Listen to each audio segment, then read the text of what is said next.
Hi, this is Ellenbrock, freelance editor. Today I want to talk about telling versus showing. Most writers know that you're supposed to show and not tell, but the concept can be a little bit confusing, and so I wanted to try to clear that up. So we're going to go through two examples of telling and then the same paragraph or section in showing so you can see what the difference is. So the important thing to remember about showing is that the point is to pull the reader into the story so that they're inferring information based on context and based on what's happening in the action, so that it's more interesting and engaging than just straight out telling the reader the facts of the story. So our first example is going to be about showing emotions versus telling emotions. So here's a scene that relies heavily on telling. "What's that?" Jake asked curiously.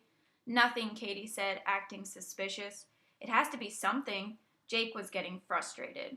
Do you see how in this scene the emotions are directly stated? Jake asked curiously, Katie said, acting suspicious. It doesn't explain what she's doing that's suspicious, it's just telling the reader that she is suspicious as a fact.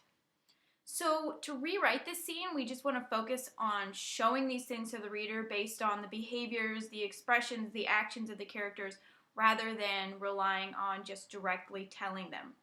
So here's the same scene that relies on showing instead. "What's that?" Jake asked, leaning sideways to peek behind her back. Kate twisted her body, hiding the package behind it, and took a step back. "Nothing," she said.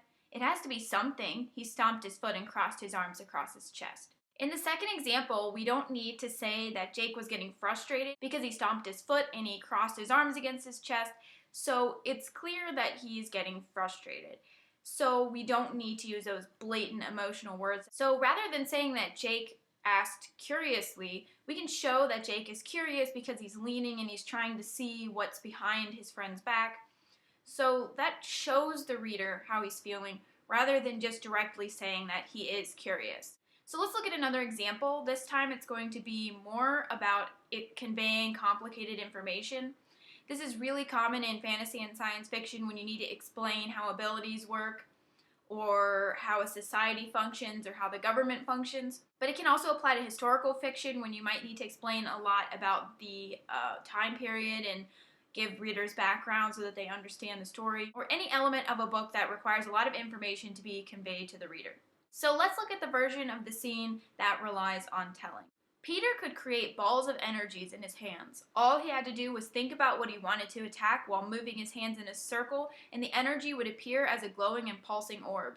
When it hit his victims, they would fall to their knees in agony.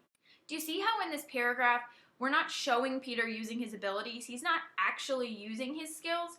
We're just saying that hypothetically, this is how it works, or if he were to use it, this is how it would work.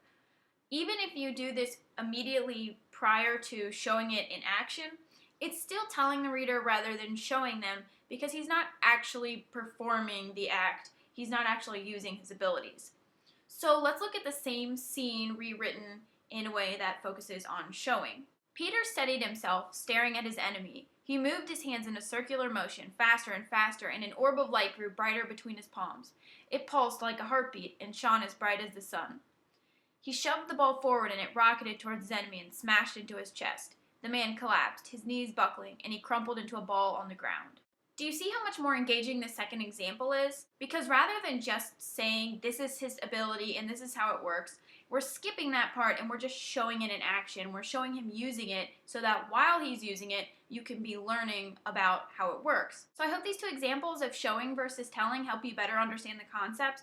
If you have any questions or this video isn't clear enough, just let me know and I'll try to make another one, a follow-up video. If you need a freelance editor or any mentoring services as you're working on your novel, please let me know. I will put my website in the description as well as my email. So thanks for watching, and I hope to hear from some of you soon.